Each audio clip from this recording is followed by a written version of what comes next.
ये मेरी आंतरिक शुभकामना। आज कई दिन हो गए हैं आप लोगों को भगवान मारुति के पावन चरित्र का श्रवण करते हुए, और इस सीरीज का आज आखिरी दिन है।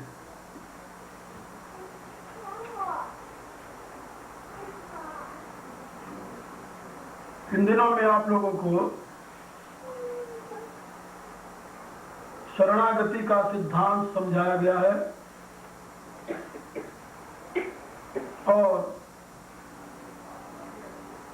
भगवान मारुति के पावन चरित्र के माध्यम से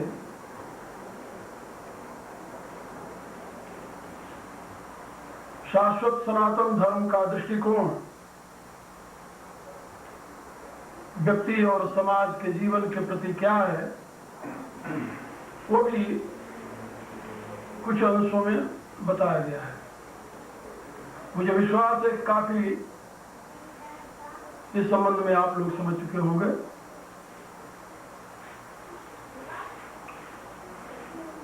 आज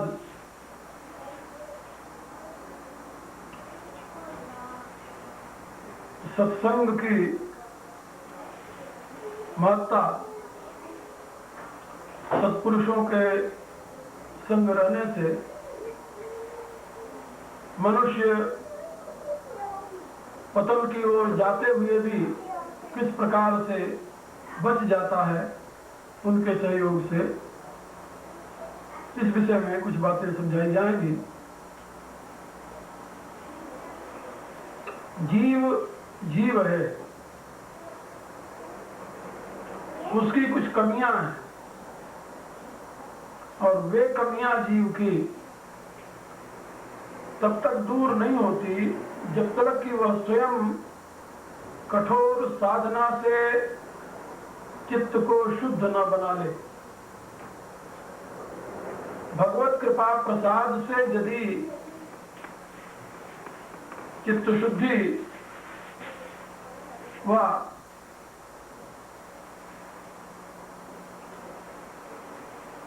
ज्ञानोदय हो भी जाए तो कुसंगति को प्राप्त करके वह पुनः आवृत भी हो सकता है, ढक सकता है। क्योंकि शास्त्र का कथन है, उपजई बिनसई ज्ञान जिमि पाई सुसंग कुसंग। सुसंग को प्राप्त करके ज्ञान जागृत होता है, प्रकट होता है, और कुसंगति मिल जाए तो ज्ञान समाप्त हो जाता है। तुलसीदास जी ने बड़ी सुंदर उपमा दी है, कबहु दिवसमा निबिड़तम कबहु का प्रगट पतंग। कभी कभी दिन में, बरसात के दिनों में काले बादल के द्वारा आकाश आच्छादित हो जाता है और उस आच्छादन से सूर्य दिखाई नहीं देता, अंधेरा सा हो जाता है दिन में। और कभी जोर की जब पवन चले, वायु चला, तो बादल छिन्न भिन्न हो जाते हैं, सूर्य पुनः प्रकाशित होने लगता है। इसी को उपमा देते हुए समझा रहे हैं, कबहु दिवसमा निबिड़तम कबहु प्रगट पतंग। बरसात के दिनों में कभी दिन में घोर अंधेरा हो जाता है, कभी सूर्य उदय हो जाता है। कैसे? तो कैसे की उपमा दे रहे हैं, उपजई बिनसई ज्ञान जिमि पाए कुसंग सुसंग। जैसे कुसंगति को पा करके मनुष्य का ज्ञान आच्छादित हो जाता है।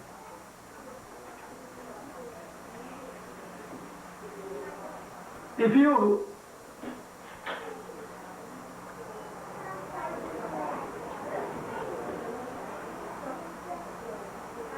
are living a bad society, automatically their way of thinking, way of behaving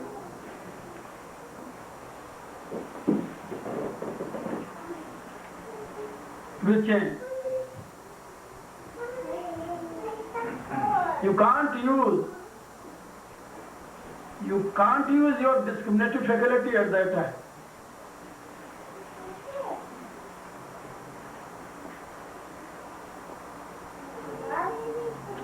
May you can be a good thinker, a wise man, but a bad society will give you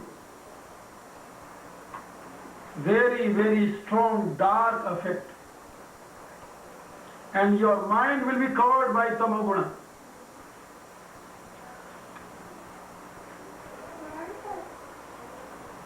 By that bad vibration.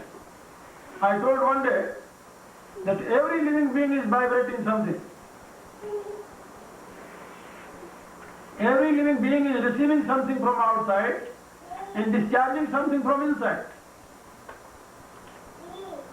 And his vibration always creates a special kind of atmosphere, his surrounding. And he always lives in that atmosphere. If that person is good,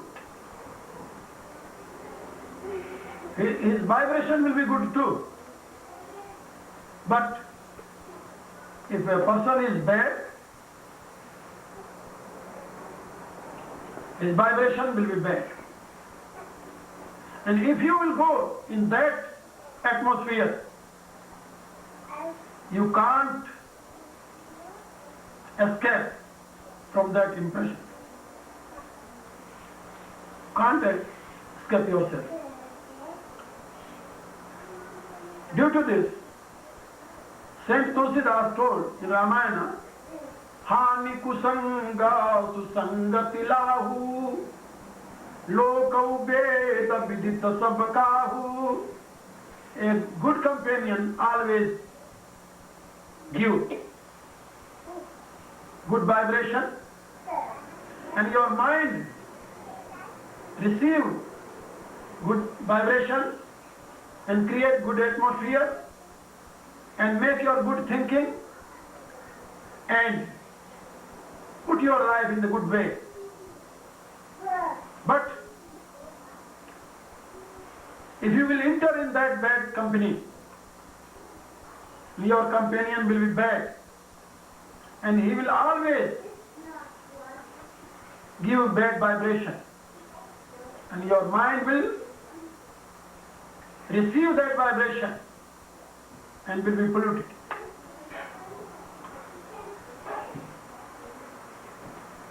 May you a good person, may you are a good person, but that your goodness can't do anything. Then you will be helpless.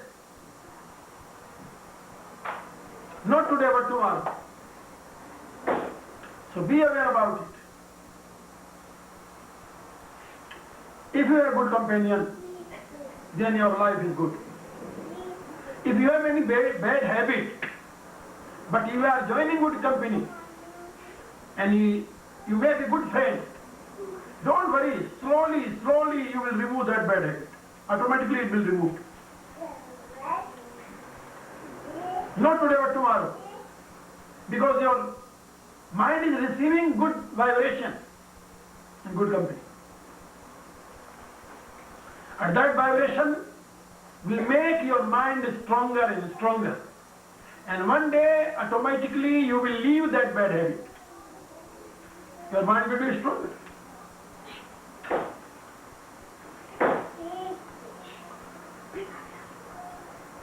There is a very good story. There was a king in India. His name was Bhartrihari.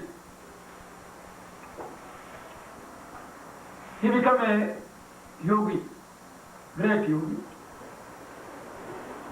According to our history, we believe that he is immortal. He achieved that immortality, and he is still now And he went to his sister, and his sister's son decided that he will be yogi too. He was alone. And he told his mother, "My mother, I want to be yogi too. I want to follow my mama, maternal uncle." She told, "No, my boy, I have no other child. You are only one child. If you will be yogi, then who will run this kingdom?" He was prince too. But he decided, no, either you send me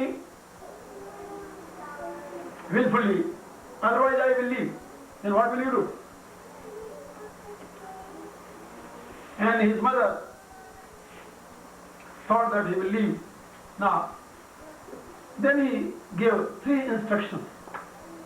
"My boy, okay, if you want to go with your mama, you can go, but I will suggest you only 3 things." My mother tell me. She told, "Be aware, you always should live in a castle. 4th, and you must take nectar. 3rd, you must sleep on the floor." And he told my mother, "I am leaving these 3 things. I am leaving this castle, and I am leaving very sweet foods and everything. I am going to be yogi. I will beg and I will take off. And I will sleep on the ground, where there I will find a place. And you are telling me totally reverse." And his mother told, "Oh my boy, you didn't understand what I am telling you. What is the sense of your teaching?" She told that this castle, this fort, can protect your body, not yourself.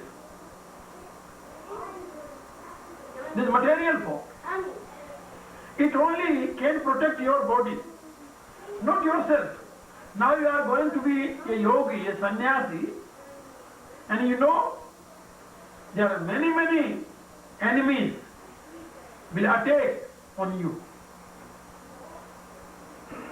Lust, anger, greediness, jealous, attachment, and many kinds of enemies are waiting you outside.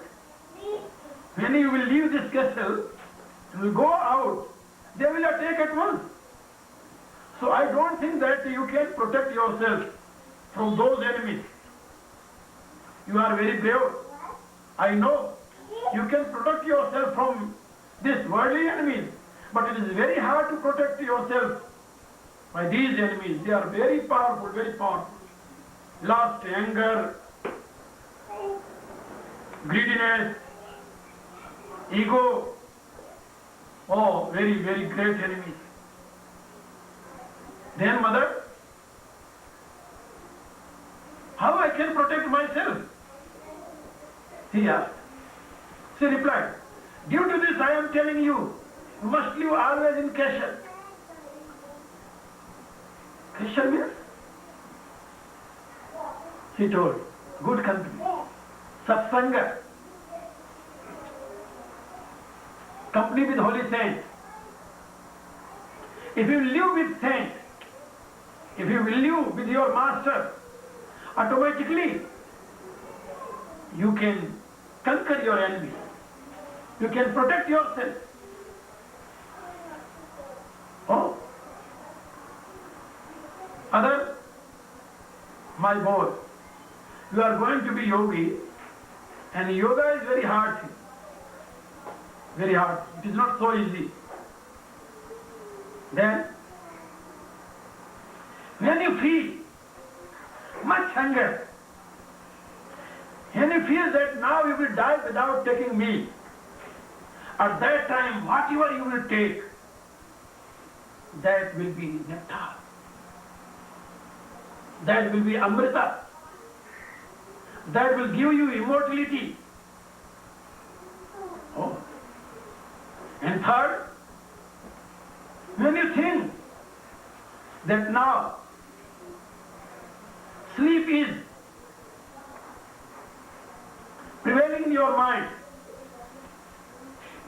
now you can't sit, then you go to sleep. And that kind of sleep will give you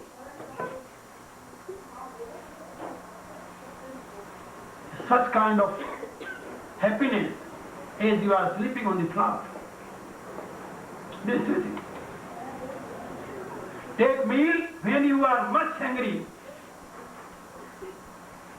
and go on the bed, try to sleep at that time. When you feel that you can't sit now, then you lie down. And live always in satsanga with holy men, with saintly people. Automatically you will protect yourself, because at that stage you will receive good vibration, holy vibration. Automatically your mind will be stronger and you will be able to conquer your enemy. Sit on. At that Gopichan accepted mother's teaching and he left his castle. So I was telling you that good company and bad company, our whole life is depending on these two. A child has impressions in the inner mind, good and bad both. Because according to Vedanta philosophy, if a jiva acquired more virtue, then he can't take birth as a human being. Then what he will be? He will achieve heaven. He will be a heavenly person, as a divine person. He will be deity. And if a jiva has totally bad, evil impressions, then he can't get human body too. He will be a beast. He will go down according to Bhagavad Gita. Urdhvam gachanti sattvatha, madhya tishtanti rajasa, jaghanya guna pratyastha, adho gachanti tamasa. But those people who have divine nature, he will achieve deity. Deity is four. And those who have only demonic nature, they will achieve beast or animal form. But those who have some good, some bad, will take human body. Because this is middle. Human life is a juncture place, good and evil, both. So every child has good and evil, both kinds of impressions in his mind.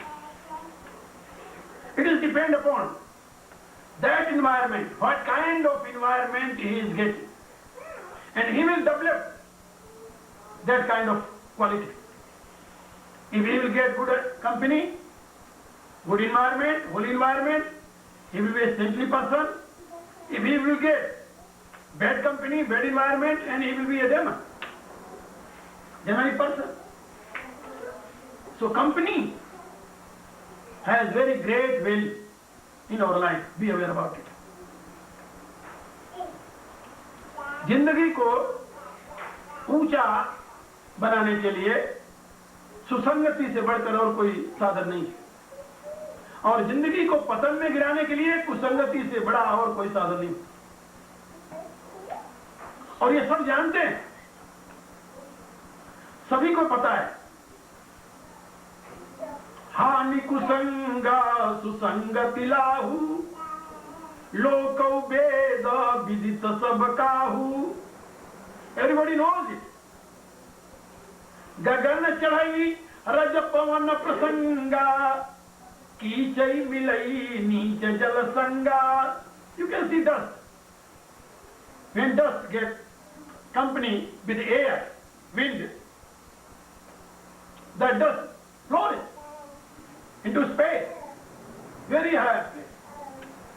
But same dust, if you get company with water, it becomes mud. Okay? Same dust. This is the result of good and bad company. And Saint Tulsidas is stated, not only साधु असाधु सदन सुख सारी, सुमिरई राम देहि गनिगारी। If a holy man pet a parrot, or that parrot will chant mantra, chant Rama Rama, and same parrot,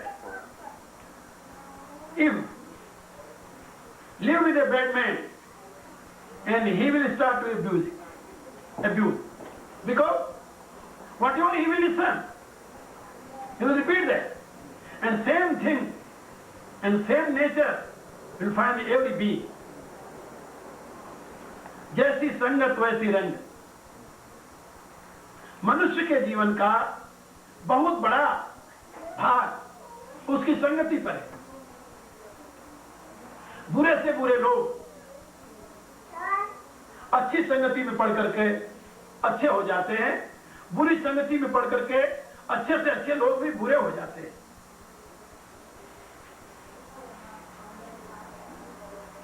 अब यह देखना है कि अच्छी संगति का कितना उत्तम प्रभाव होता है। बाली बहुत धर्मात्मा है। वाल्मीकि रामायण पढ़ने पर पता चलता है कितना धर्मात्मा है, और महापंडित है, सामान्य नहीं। इंद्र के अंश से पैदा हुआ है, इंद्र का पुत्र है। और इतना ही नहीं, उसके विषय में वाल्मीकि रामायण में आया है कि वो त्रिकाल संध्या करते समय चारों समुद्रों से तर्पण करता है, तर्पण करता है चारों समुद्रों से। इतना धार्मिक वृत्ति का व्यक्ति है, लेकिन कुसंगति है उसकी दोस्ती जानते हो किससे? रावण से। इसलिए धर्मात्मा होते हुए भी वो प्रभु के बाण का शिकार बने। और सुग्रीव बाली जैसा पंडित नहीं, बाली जैसा वीर नहीं, वो भी सूर्य के अंश से है, धर्मात्मा तो है, लेकिन बाली जैसा वीर नहीं, बाली जैसा पंडित नहीं। उसकी संगति है हनुमान से। हनुमान से संगति होने का परिणाम यह हुआ कि भगवान राम का प्रिय मित्र बना। सुसंगति का इतना लाभ होता है, कुसंगति से इतनी हानि होती है। आप बहुत अच्छे हैं, इससे कोई मतलब नहीं है, लेकिन आपकी दोस्ती किससे है, ये बात याद रखो।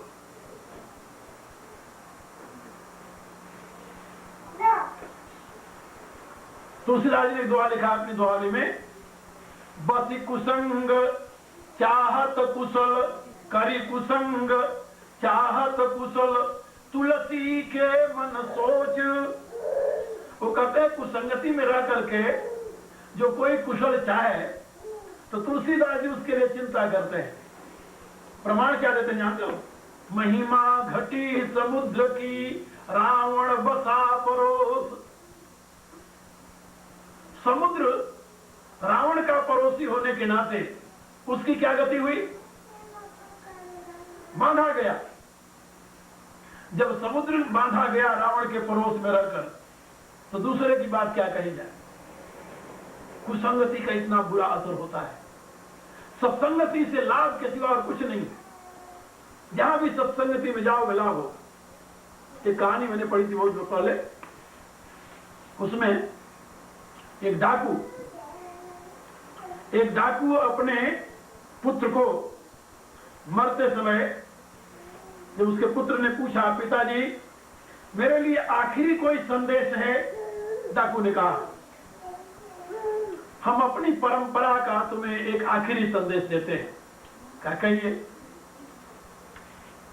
कहा, तुम कभी भूल करके किसी महात्मा के पास नहीं जाना। बस ये हमारा आखिरी संदेश है। बहुत अच्छी बात, पिताजी की बात स्वीकार कर ली।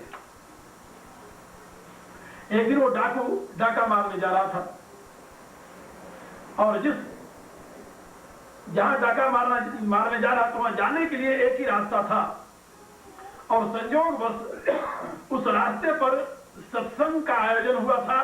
एक महात्मा बैठे व्याख्यान दे रहे थे और बाकी जनता वहां सुन रही थी।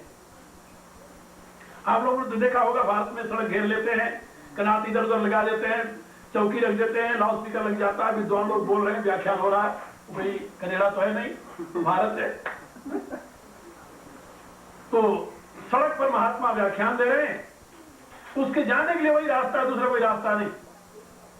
जब वो कुछ दूर जब निकट पहुंच गया तो उसको याद आया कि मेरे पिता ने मना किया है कि कभी किसी संत के पास नहीं जाना। तो संत के पास तो नहीं जाना है, जाना तो रास्ते से है, लेकिन रास्ते पर संत बैठा हुआ है। लेकिन अब क्या करें? अब इतनी दूर आ गए, फिर लौटना भी मुश्किल है, और फिर जिस माल मारने के लिए जा रहे हैं वहां भी मुश्किल, कैसे पहुंचेंगे? डाकू ने कहा कि मेरे बाप ने इसलिए मना किया है कि संत की तरफ न देखना और न संत का कोई बात कान में पड़े। संत बैठा रहे, क्या करना? तो उसने कान में उंगली लगाई और बगल न देख, बिल्कुल ऐन सामने नाक के देखते हुए दौड़ गया। जब वो दौड़ा जा रहा था तो कान में उंगली तो लगाया था, लेकिन दौड़ते समय उंगली ढीली हो गई। तो उसी समय एक शब्द उसके कान में पड़ गया। महात्मा जी व्याख्यान दे रहे थे, उस व्याख्यान में उन्होंने बताया कि देवता और मनुष्य में क्या अंतर होता है। देवता और मनुष्य में क्या अंतर होता है, महात्मा जी समझा रहे थे कि मनुष्य के शरीर की परछाई होती है, देवता के शरीर की परछाई नहीं होती। ये उन्होंने अपने व्याख्यान में बताया। मनुष्य और देवता में क्या अंतर है, and what is difference between human being and deity? Deity has no shadow because his body is divine, and that divine body can't give shadow. But human being, human body always gives shadow. So there is a difference between human and deity. And that saint was teaching this. And that dacoit heard this word. And वो गया, डाका मुझसे बहुत लाभ हुआ, माल मार करके ले आया, और लेकर के जब आया तो अपने धर्मानुसार वो काली माँ की मंदिर में गया सारा का सारा चढ़ाने के लिए। एक उसका साथी, दूसरा डकैत, उसने देखा कि यार इसने माल तो बहुत मारा है, अब इसके माल तो कैसे हम अपनाएं। तो वो जाकर के काली माँ की मूर्ति के पीछे जाकर के वहां पर छुप गया, और छुप करके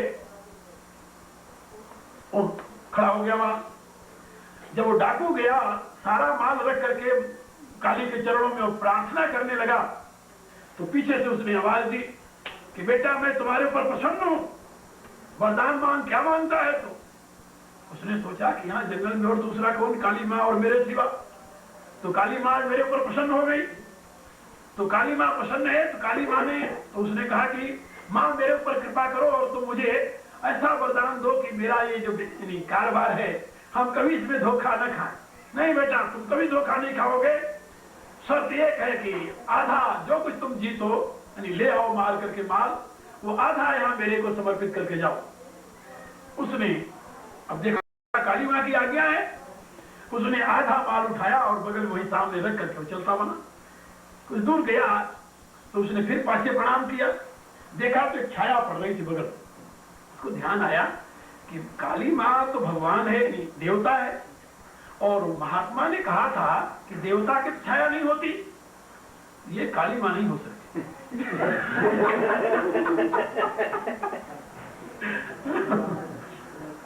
देवता की छाया नहीं, ये काली माँ नहीं हो सकती। वही से लौट पड़ा। उसने कहा कि हाँ, फिर उसने बोला, क्यों बच्चा, क्या बात है, क्या शंका है तुम्हारे मन में? उसने निकाला अपना तलवार, कहता शंका कुछ नहीं, तुम जो बाहर आ जाओ नहीं तभी खंडित करता हूं। और जब देख लिया तो दूसरा डाकू उसका भाई, ये तो समझ गया, तो बाहर निकल आया करो। अब वो वहां चला जब अपना धन लेकर के, तो उसके दिमाग में बात आई कि मेरा बाप कितना नालायक था। अरे एक शब्द महात्मा के मेरे कान में पड़ा, उससे आज का मेरा इतना माल बच गया। यदि उस महात्मा की मैं रोज बातें सुनूंगा तो मेरे कितना लाभ होगा। देखिए कहां से उसका दिमाग बदलता है। और ये निश्चय करके वो डाकू जो था वो सीधा उसी रास्ते से महात्मा के यहाँ पहुंचा। अब रात में जब लौटा तो वहां तो रास्ता खुला था, तो सत्संग समाप्त हो गया था। दूसरे दिन से फिर उसका नित्य नियम हो गया सत्संग सुनने का, और धीरे धीरे उसकी जिंदगी परिवर्तित हो गई, डाकू नहीं रहा। तो जिंदगी कैसे बदलती है?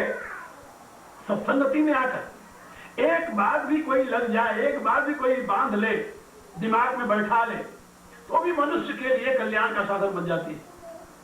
तो मैं आप लोगों को ये बता रहा था कि सुसंगति में हमेशा लाभ है।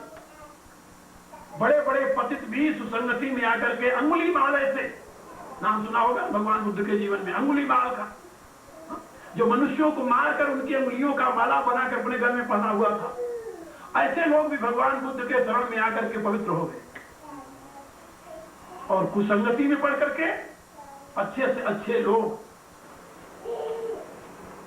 अजामिल जो था वो ब्राह्मण था, वैदिक ब्राह्मण था, लेकिन कुसंगति में पढ़ करके वो अजामिल बन गया। अजामिल कहते हैं पतित को, अजामिल कोई नाम नहीं होता, अजामिल माने पतित। अपन कहते हैं घर का दर्जा मिलता है, अजामिल नाम नहीं है। ऐसा घोर पतित हो गया, जो ब्राह्मण पतित हो जाता है उसको अजामिल कहते हैं। तो मैं आप लोगों को ये बता रहा था कि सुसंगति और कुसंगति का परिणाम होता है। सुग्रीव की सुसंगति है, हनुमान ऐसे संत उनके साथ।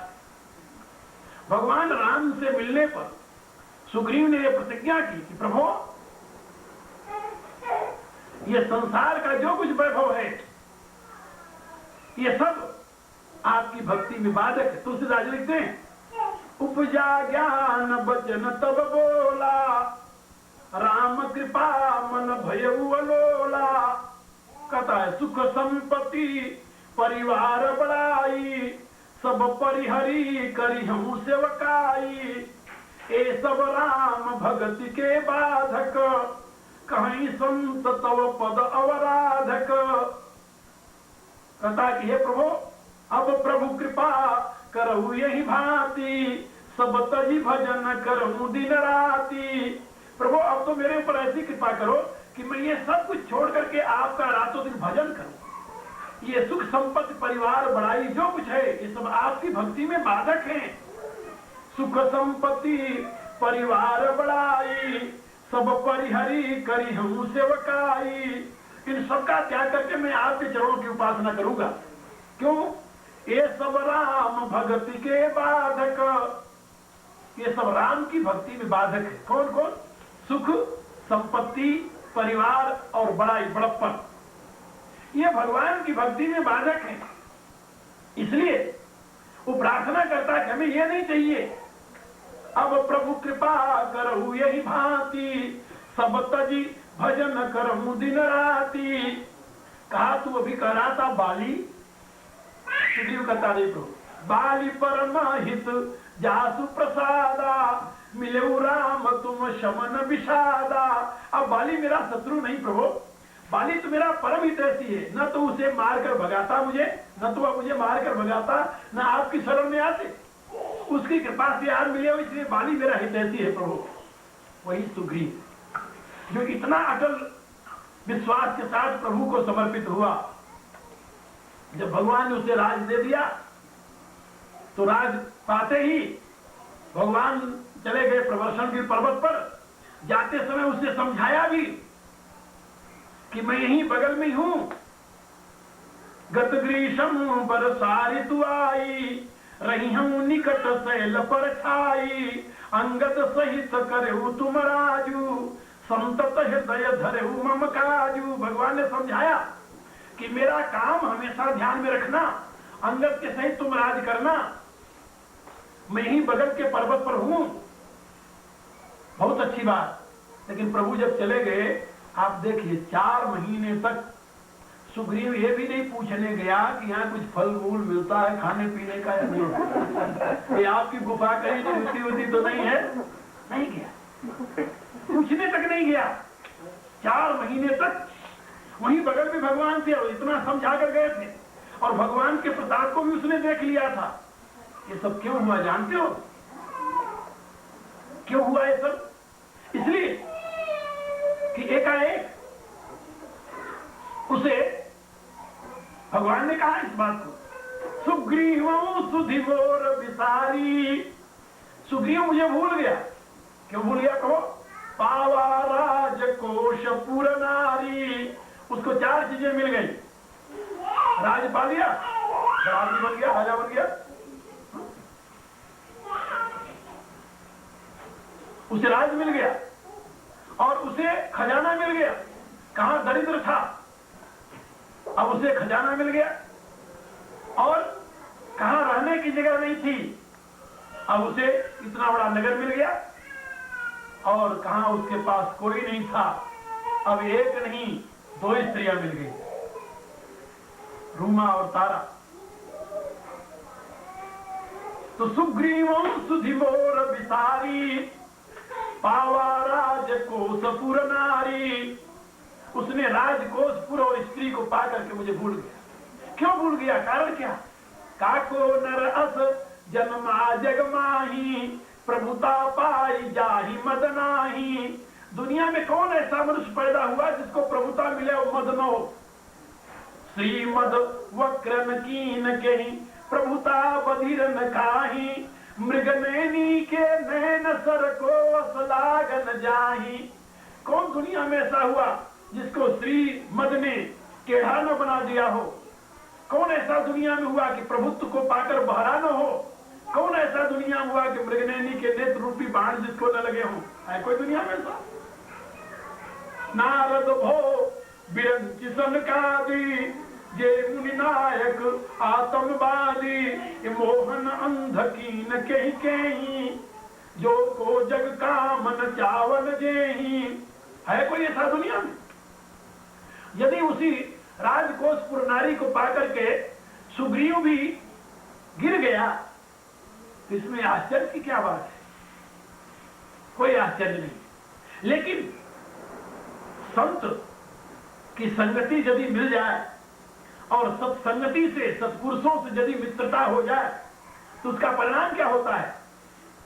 जैसे कल मैंने बताया था कि संत मित्र जो है वो कुपथ निवारी सुपंथ चलावा, गुण प्रगटई और गुण ही दुरावा। तो वो सत्पुरुष, तुम्हारे अच्छे संगी तुम्हें गिरते गिरते संभाल ले। जिस समय सुग्रीव इस स्थिति में पहुंचा, तुरंत हनुमान जी को चिंता हुई। यहाँ पवन सुत हृदय विचारा, राम काज सुग्रीव विसारा। उन्होंने कहा ये तो अनर्थ हो गया। सुग्रीव जो अभी अनाथ होकर के भटक रहा था, प्रभु ने उसे सनाथ बना दिया और वो सनाथ होते ही विषय में इतना उन्मत्त हो गया, पागल हो गया कि वो प्रभु को ही भूल गया। लेकिन इसके लिए क्या किया जाए? इसके लिए उसे यथार्थ स्थिति का बोध कराया जाए। हनुमान जी तुरंत जाते हैं, सुग्रीव किया उसके पास तुरंत जाते हैं। निकट जाए चरण सिर नावा, उसके चरण जाकर के पास जाकर के नमस्कार किया, क्योंकि वो राजा है, राजा को नमस्कार करना नीति है। निकट जाए चरण सिर नावा, चारों विदित ही कहीं समझावा, और उसे चारों प्रकार से समझाया। कहा क्यों भाई सुग्रीव, तुम्हें पता है कि राम ने तुम्हारे साथ कौन सी नीति अपनाई? कौन सी नीति अपनाई है? उन्होंने साम, दाम और भेद, ये 3 नीतियां तुम्हारे साथ उन्होंने बरत ली है। अब एक नीति बाकी रह गई, कौन सी? दंड। राम ने तीनों नीति बरती तुम्हारे साथ। साम बरती, तुम्हारे से मित्रता किया। दाम बरती, तुम्हें राजगद्दी पर बैठा दिया। साथ में भेद नीति भी बरती। राजदीन सुग्रीव कहूं, अंगद कहूं युवराज। ये तूने समझ लिया, तुम्हें एक छत्र राजा बनाया है। युवराज पर अंगद को मिला है, और बाली का सही उत्तराधिकारी तुम नहीं हो, अंगद है। जब तक अंगद नाबालिग है तब तक तुम उसके गद्दी पर बैठे रहोगे, और यदि तूने इधर उधर किया तो हाँ युवराज राजा बन जाएगा। और उसके बाप को उसके सामने तूने मारा है ना, तेरे कारण राम ने मारा। उनकी क्या दुश्मनी थी बाली से? सुग्रीव को होश पैतरे हो आ गई यार। ये तीनों नीति बरती है, अब चौथी रह गई है, वो दंड है। और भगवान उसके लिए तैयार थे। भगवान ने तुरंत कहा लक्ष्मण से, लक्ष्मण यही सहायक बारा में बाली, तही सरह तो मूढ़ कहूं काली। जिस बाण से मैंने बाली का वध किया, उसी बाण से उस दुष्ट का वध करूंगा। क्योंकि मित्र के साथ धोखा करने वाला वो तो महापतित होता है। जो व्यक्ति मित्र के साथ धोखा करे, अब तक मित्र परिहरे भलाई, ऐसे कुमित्र का तो दूर से ही त्याग कर देना चाहिए। तो मैं तो दूर से केवल त्याग ही नहीं करूंगा, मैं तो राजा हूं। राजा होने के नाते ऐसे कुमित्र को मैं दंड दूंगा। और जब राम ने इतना कहा तो लक्ष्मण तो इसकी इंतजार में थे,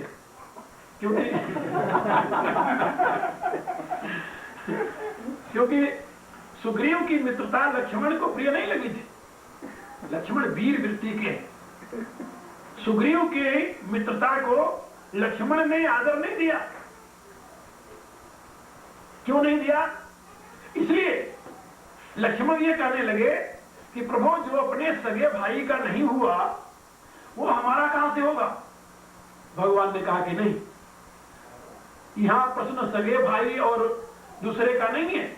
यहां प्रश्न ये है कि इस समय ये सगे भाई द्वारा सताया गया है, और यदि अपन रावण के साथ युद्ध करते हैं तो बाली उसका साथ देगा, और बाली के साथ देने पर बाली राजा है, सारी बांदरी सेना उसके साथ होगी। तो राक्षसों को मारने के लिए मेरा अवतार हुआ या वानरों को मारने के लिए? तुम क्या समझते हो?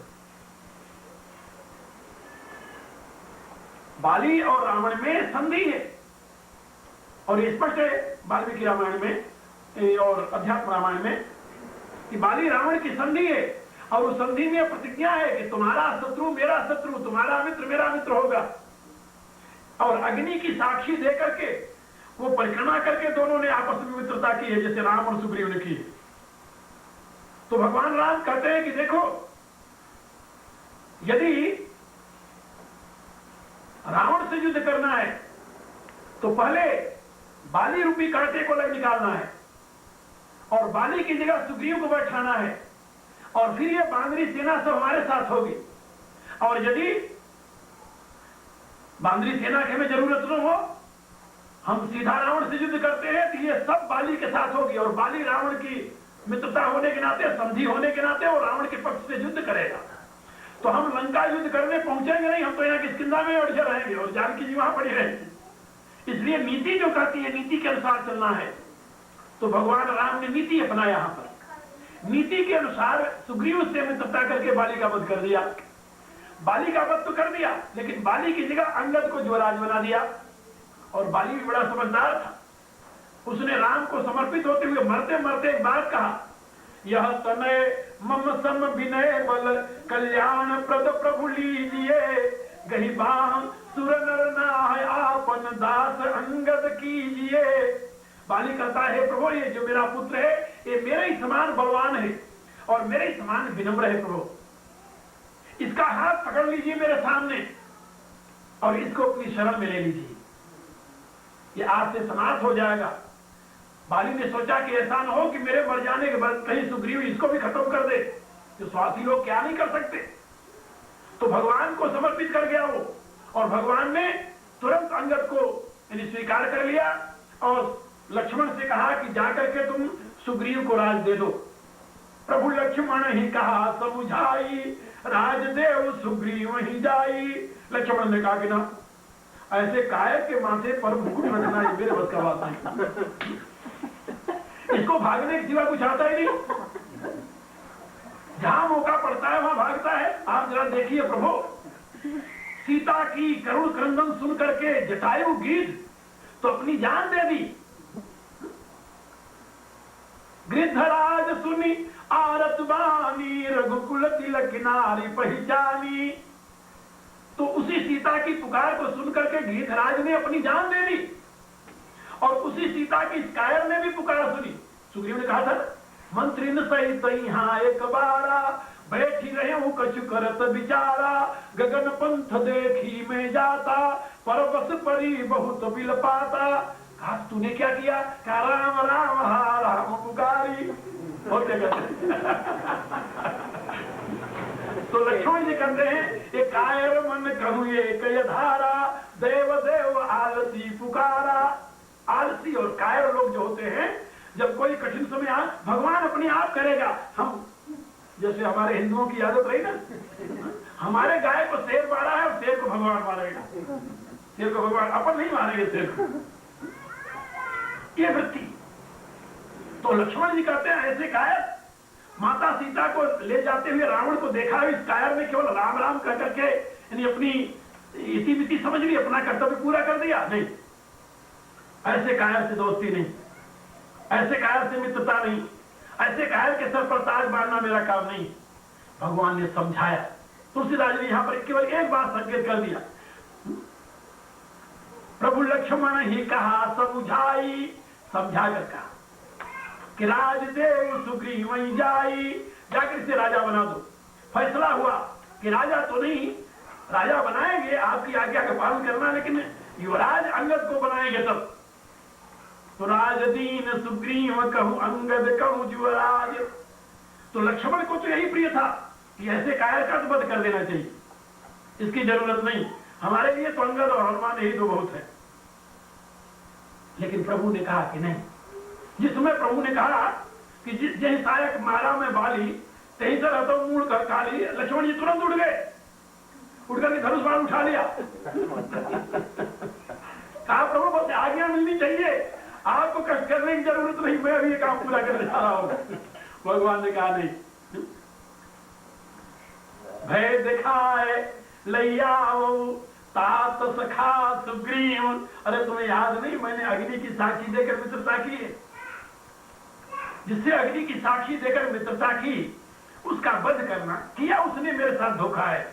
4 महीने तक पूछने तक नहीं आया कि हमारी क्या गति हो रही है, लेकिन फिर भी भय दिखाए ले आओ तात सखा सुग्रीव।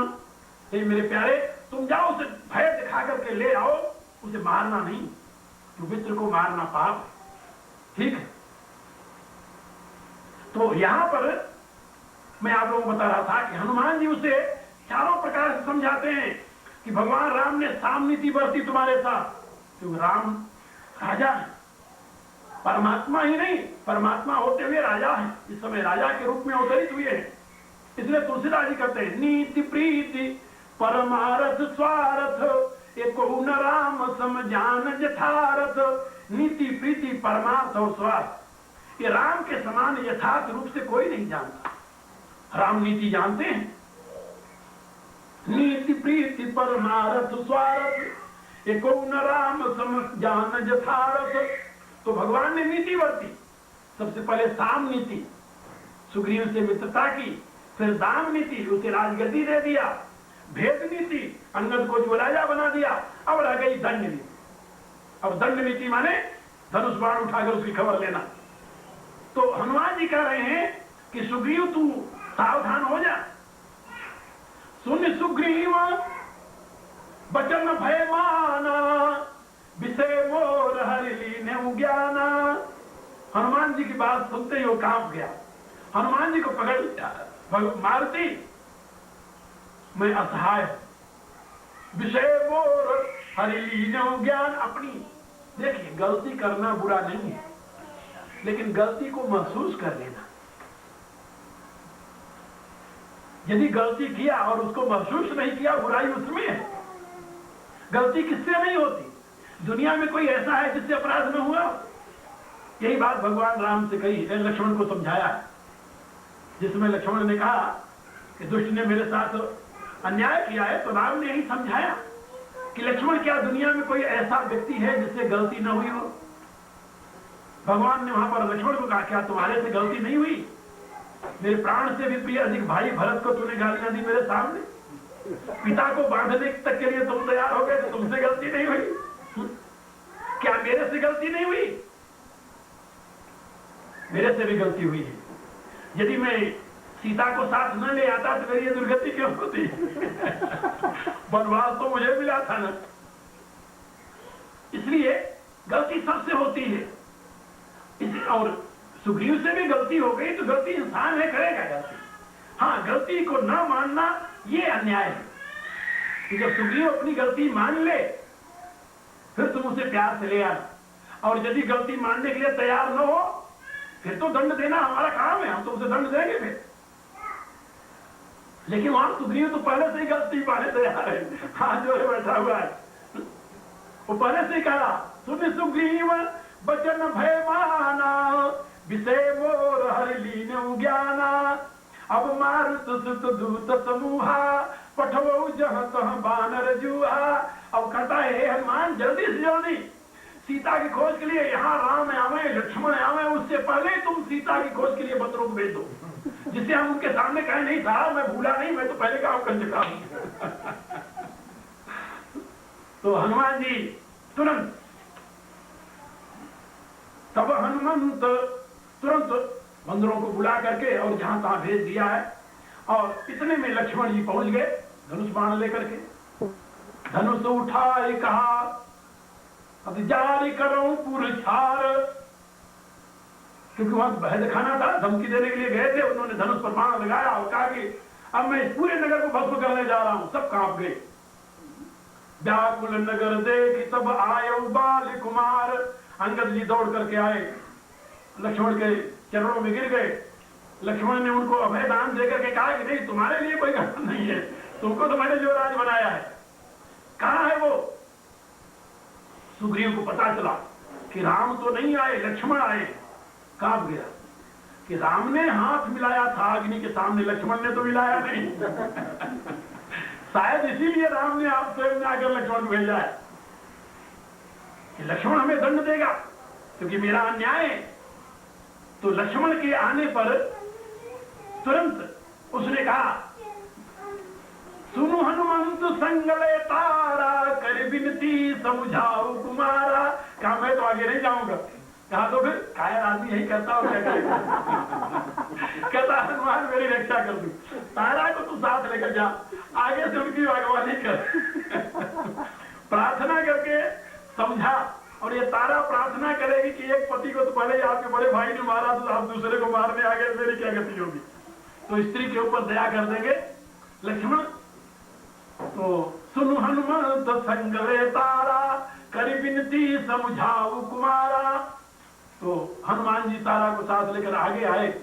और जब सुग्रीव तो पहले तैयार था, स्वागत किया और लेकर के भगवान के पास गए। तो सुग्रीव ने अपनी गलती जाते स्वीकार की। सुग्रीव ने क्या कहा भगवान से जानते हो? विषय वस्य सुर नर मुनि साई, विषय वस्य सुर नर मुनि स्वामी, मैं पामर पशु कपियति कावी। कहा प्रभु दया करें, विषय के वशीभूत तो बड़े बड़े देवता ऋषि मुनि भी हो जाते हैं, मैं तो एक बानर जाति का हूं। हमारी जाति को ऐसे कामी बहुत होती है, पहले से ही बदनाम है। तो वहां प्रार्थना करता है, किनारी नैन सर जाहिन लागा, घोर क्रोध तमन सिजो जागा, लोभ पास यही गरन बधाया, सो नर तुम समान रघुराया। वो प्रभु से प्रार्थना करता है, कहता प्रभु नारी नैन सर जाहिन लागा, नारी के नेत्र रूपी बाण जिसे नहीं लगे, घोर क्रोध तमन ज्ञान निशि जो जागा, और घोर क्रोध रूपी रात्रि में जो जगा रहता है, क्रोध से जो सावधान रहता है, और लोभ पास जेहि गर न बधाया, और लोभ की फांसी में जिसने अपने गले को नहीं बंधवाया, सो नर तुम समान रघुराया। वह नर तो प्रभु आपके समान, वो नर नहीं हो तो नारायण है। हमारे ऐसे जीव ये तो काम क्रोध लोभ इन तीनों में लगे रहते हैं, और इनके लिए चौथी बात ही क्या है? इसलिए प्रभु इसमें मेरा कोई कसूर नहीं है। सुग्रीव कहता है कि इसमें मेरा कोई कसूर नहीं, मैं आपके पास क्यों नहीं आया, इसमें मेरा कसूर है। मैंने तो आपको पहले कहा था ना, सब सजी भजन करूं दिन राती, अब प्रभु कृपा करो यही भांति। कहा था कि नहीं? भगवान कहते कहा मैंने ये कहा था ना कि ये सब राम भगति के बाधक। प्रभु ने कहा तो महाराज मेरे नाना करते हुए तो आपने मेरे गले मर दिया। अब जब मैं उसको पा गया, अब आप मुझे एक तरफ से गंगा में ढेर करते हो और कहते हो भीगो नहीं, ऐसे दोनों काम कैसे हो सकता है? आप एक तरफ हमें पानी में फेंकते हो और कहते हो पानी में रहना बेटा, भीगना नहीं। तो ये दोनों काम नहीं हो सकता प्रभु, पानी में भी रहूं भीगू भी नहीं, ऐसा हो सकता है? पानी में गिरने वाला तो भीगेगा ही प्रभु। इसलिए आपने मुझे इस संसार में भेजा है, और इस संसार में आकर यदि मैं आसक्त हो गया तो इसमें मेरा क्या कसूर है? तो मैं जो बता रहा था आपको कि अपराध बुरा नहीं, अपराध तो सबसे होता है, लेकिन अपराध को इनकार करना ये बुरा है। और अपराध को जो कहते हो स्वीकार कर ले तो फिर प्रभु उसके ऊपर कभी भी नाराज नहीं होते, कभी क्रोध नहीं करते। तो जानते हैं कि जीव का सहज स्वभाव है, हर्ष विषाद ज्ञान यज्ञाना जीव धर्म यह मिति अभिमाना। वो जानते हैं हर्ष विषाद ज्ञान अज्ञान अमित अभिमान ये जीव का सहज स्वभाव है, और उस स्वभाव बस यदि जीव से अपराध हो गया तो क्या किया जाए? भगवान उसे क्षमा करते हैं। तो जिस समय सुग्रीव ने प्रार्थना की, भगवान तुरंत उठ करके उसको उठाकर हृदय से लगाए। तुम मम सखा भरत समभ्राता, कहते तू तो मुझे मेरा मित्र है, मुझे भरत के समान प्यारा है, तुम ऐसी बात क्यों सोचते हो? भगवान उसको अपना लेते हैं। तो सुग्रीव को इस दलदल से निकाल करके पुनः प्रभु के सम्मुख करने का साहस किसने किया? वही हनुमान। यदि हनुमान न होते तो उसकी क्या गति होती? अगर सोचिए, यदि सुसंगति न होती, एक कोई सदमित्र न होता तो उसकी क्या दशा होती? उबरने का कोई साधन था? कोई नहीं था। इसलिए मैं आप लोगों को बता रहा था कि सुसंगति सदैव मनुष्य के लिए कल्याणप्रद होती है। मनुष्य को गिरते गिरते वहां से संभाल लेती है और पुनः उठाकर सत्पंथ में लगा देती है। कुपथ निवार सुपंथ चलावा, ये काम है सत्पुरुषों का। इसलिए हमें यहां तक के चरित्र से ज्ञात होता है, जो कल मैंने आप लोगों को समझाया था कि शाश्वत सनातन धर्म का जो सिद्धांत है उसी का बिल्कुल प्रैक्टिकल रूप, क्रियात्मक रूप हमें रामचरितमानस से देखने को मिलता है। और उसी के आदर्श रूप में महात्मा मारुति हनुमान हमारे लिए महान पूज्य और आदर्श है। जो मैं पहले भी कई बार बता चुका हूं कि जब तक मनुष्य के सामने कोई आदर्श नहीं होता तब तक वो अपना विकास नहीं कर सकता। We can't proceed towards divinity without ideal. Ideal is must. And Lord Hanumana is greatest ideal, not greater ideal. His greatest ideal for us. Because he served Lord without any desire, without any temptation, without any demand. And he was Bhaktimatam Varishta, Jnani Nama Agraganyam, Atulita Baladhamam. He was abode of power and knowledge, both. And without power and without knowledge, nobody can fulfill his inner demand. Due to this, Lord Hanumana told many times, Ram Kajiki ne virmohi kahani sura. And without fulfilling Lord Rama's service, how I can take rest? There is no rest without completing my work. He declared. So, because he is abode of knowledge and abode of power. Knowledge and power, knowledge and strength, both are very essential for fulfilling our inner demand, for fulfilling our life's aim. So we must worship Lord Hanuman and only ask from him only, Bala Buddhi Vidya Deva Mai Haro Kalesh Vikant. Oh my Lord, bestow us strength and knowledge. And without knowledge, strength is useless. And without strength, knowledge is useless too. So both are very essential. Power and knowledge, wisdom. Okay? And Lord Hanumana is the abode, he is incarnated form of knowledge and wisdom. And devotion too. These three things. Knowledge, wisdom and devotion. Knowledge, power and devotion.